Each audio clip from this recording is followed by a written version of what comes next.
नमस्कार। मैं अभी मोहद्दीगंज में स्थित जो छठ घाट है उसके पास लगाए गए एक चापाकल के पास बैठा हूं।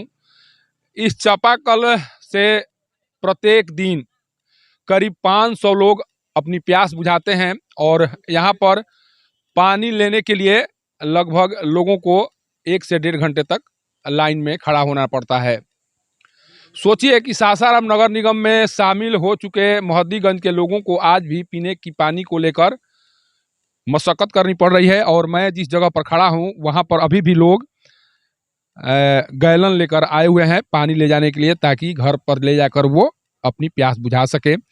और इन्हें प्रत्येक दिन इस तरह के कार्य करने पड़ते हैं। 1 किलोमीटर दूरी तय करना पड़ता है पानी ले जाने के लिए, और जब पानी लेकर जाते हैं तब उनके घर के लोगों की प्यास बुझती है। कुछ लोग हैं, देखिए यहाँ बैठे हुए हैं पानी लेकर। इनसे बात करते हैं कि आखिर ये गैलन का पानी कब से ढो रहे हैं और क्या इसी से घर की प्यास बुझ रही है। सर, नाम बता दीजिए। कमलेश गुप्ता, कहाँ घर पड़ता है? मोहद्दीगंज। ये गैलन में पानी यहाँ से क्यों ले जा रहे हैं? वहाँ पर 50 फीट तक पानी खड़ा है, पीने लायक नहीं है। हर कोई गला नहीं पाता है। 250 फीट पर पानी है या तो 120 फीट, लेकिन ख़राब हो जाता है। जैसे हमने गलवाया था 120 फीट ख़राब हो गया, तो उसका कोई गारंटी नहीं रहता है कब ख़राब हो जाएगा। और 1 लाख रुपया लगता है, तो हर कोई गलाता नहीं, इसलिए सब कोई भरता है, हम ही नहीं। यहाँ 200-500 लोग हर रोज़ यहाँ पर कम से कम 500 से अधिक लोग, मतलब गिनती हम नहीं किए हैं, 500 से अधिक लोग पानी। एक दिन आते हैं लोग यहाँ पर? दोनों टाइम यहाँ लाइन लगता है। देखिए 2 कल था, एक बिगड़ गया, एक पर वो में पानी भी नहीं दे रहा है, बहुत मुश्किल से पानी भरा रहा है। तो देखने के बाद एक चीज बताइए, प्रत्येक दिन आप लोगों को कम से कम 2 से 2.5 घंटा इसके लिए मशक्कत करनी पड़ती होगी? जरूरी है, नहीं करने पर पीने के लिए पानी दिक्कत हो जाएगा, घर में लड़ाई झगड़ा हो जाएगा। जो सरकार के स्तर से पानी पेयजल की व्यवस्था करने की बात कही जाती है, क्योंकि ये शहरी इलाका हो गया है, इसके बाद में भी क्या अभी तक सरकार के स्तर से कोई व्यवस्था नहीं है वहाँ पर पानी पीने के लिए? कुछ जगह तक गया है, कुछ जगह तक नहीं पहुंचा है, बहुत घरों में नहीं पहुंचा है उस नल जल का सुविधा। नल जल बना है, लेकिन बहुत लंबा चौड़ा, जनसंख्या ज़्यादा होने के कारण इधर नया बस्ती में किसी के घर में नहीं पहुंचा है और पुरानों घरों में नहीं पहुंचा है। मान लीजिए चापाकल अगर खराब हो जाए तब क्या होगा? इसको फिर तुरंत बनवाया जाता है, कोई मुखिया या वार्ड बनवाएंगे, उसको तुरंत बनवाएंगे, या कोई बढ़िया आदमी जो है सामाजिक आदमी उसको बनवा देता है। चाहे कौन पहले किस पंचायत में था ये गांव? किस पंचायत में? मोहद्दीगंज पंचायत है।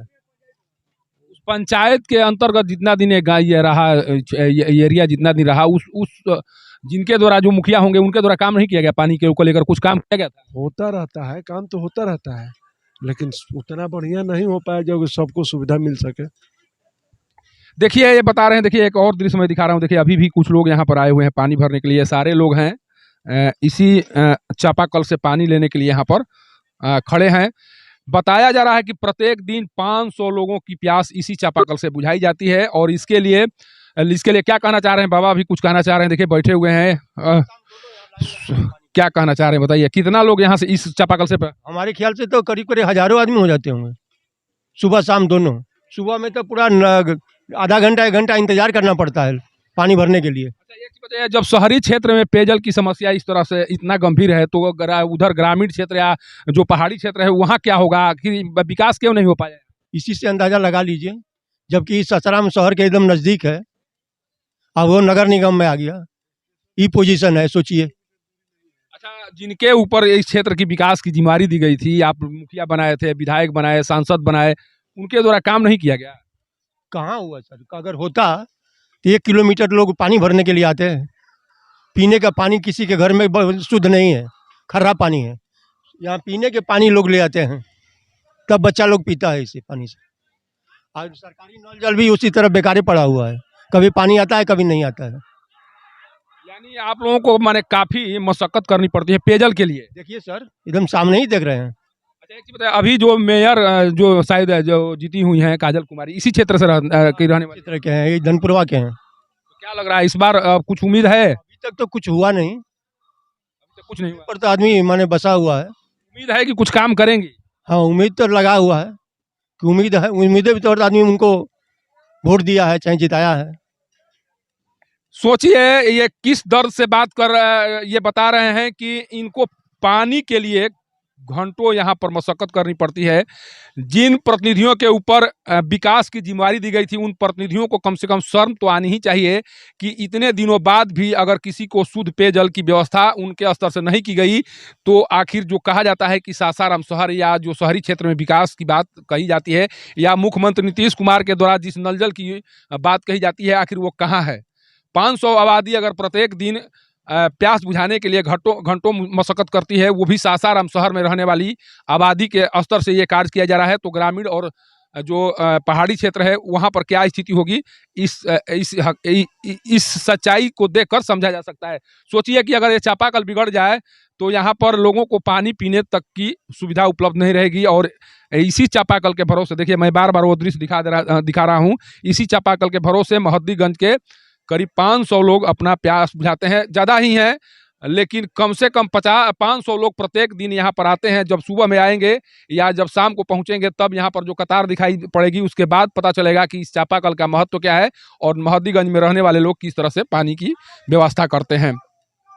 यहाँ पर बहुत दिनों से एक ही मात्र 2 लोगों के ऊपर सासाराम विधानसभा है, और कम से कम 2 विधायकों के जिम्मे बहुत दिन तक रहा यह सासाराम विधानसभा क्षेत्र।